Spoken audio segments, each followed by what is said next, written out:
കൊച്ചിപുരത്ത് retired nursing assistant സെലീനാമയെ വീട്ടിൽ മരിച്ച നിലയിൽ കണ്ടെത്തിയ സംഭവത്തിൽ ദുരൂഹത. നാളെ സെലീനാമയുടെ കല്ലറ തുറന്നു പരിശോധിക്കും. മരണത്തിൽ ദുരൂഹത ആരോപിച്ച് ബന്ധുക്കൾ നൽകിയ പരാതിയിലാണ് നടപടി. മരണാനന്തര ചടങ്ങിന്റെ ഭാഗമായി മൃതദേഹം കുളിപ്പിച്ചപ്പോൾ സെലീനാമയുടെ ദേഹത്ത് മുറിവും ചതവും കണ്ടെത്തിയിരുന്നു.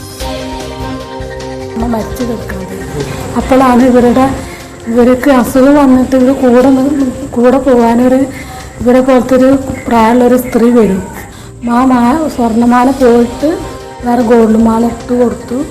പിന്നെ രണ്ട് വള അല്ലെങ്കിൽ ഒരു വള അവർ കൊണ്ടുപോയി, ഒരു വള ഉണ്ട് കയ്യിൽ.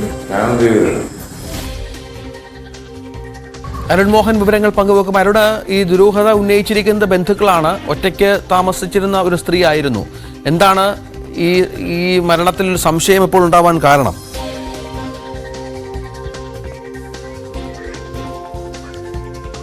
അരുൺ, കേൾക്കാമോ? കേൾക്കാം രഞ്ജിത്ത്. ഇന്നാണ് നമ്മുടെ ഈ സെലീന അമ്മയുടെ മൃതദേഹം പുറത്തെടുത്ത് പരിശോധന നടത്താൻ പോകുന്നത്. ഈ പറയുന്ന വൈദ്യവിളാകത്ത് താമസിച്ചിരുന്ന സെലീന അമ്മ എന്ന ആരോഗ്യവകുപ്പിലെ ജീവനക്കാരിയെ കഴിഞ്ഞ 17-ാം തീയതിയായിരുന്നു വീട്ടിനുള്ളിൽ മരിച്ച നിലയിൽ കണ്ടെത്തിയത്. ഇവർ ഒറ്റയ്ക്ക് താമസിക്കുകയായിരുന്നു. ഒരു സഹായി കൂടെ ഉണ്ടായിരുന്നു. മക്കളുമായിട്ടല്ല താമസിച്ചിരുന്നത്. 17-ാം തീയതി ആയിരുന്നു ഉച്ചയോടുകൂടി മരണവിവരം അറിഞ്ഞ് മക്കൾ എത്തുന്നു. ഈ വാർഡ് മെമ്പറുടെയൊക്കെ സാന്നിധ്യത്തിൽ മരണം സ്ഥിരീകരിച്ചതിന് ശേഷം മരണാനന്തര കർമ്മങ്ങൾ നടത്തി പിരിയുകയായിരുന്നു. തുടർന്ന് നടത്തിയ ഇവരുടെ സ്വർണ്ണാഭരണങ്ങൾ നഷ്ടപ്പെട്ടു എന്നുള്ള ഒരു അന്വേഷണം കൂടുതൽ സംശയം ഉണ്ടായെന്നാണ് ബന്ധുക്കൾ പറയുന്നത്.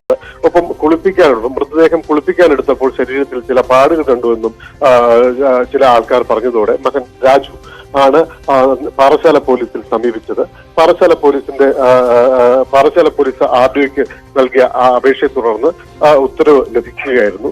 ഇന്ന് 11 മണിയോടുകൂടി ഈ പറയുന്ന കുന്നത്തുകാലിന് സമീപത്തുള്ള മണിവിടയിലെ ശ്മശാനത്തിൽ നിന്നും ഈ പറയുന്ന മൃതദേഹം പുറത്തെടുത്ത് പരിശോധന നടത്തും. രഞ്ജിത്ത്. ശരി, അരുണാണ്.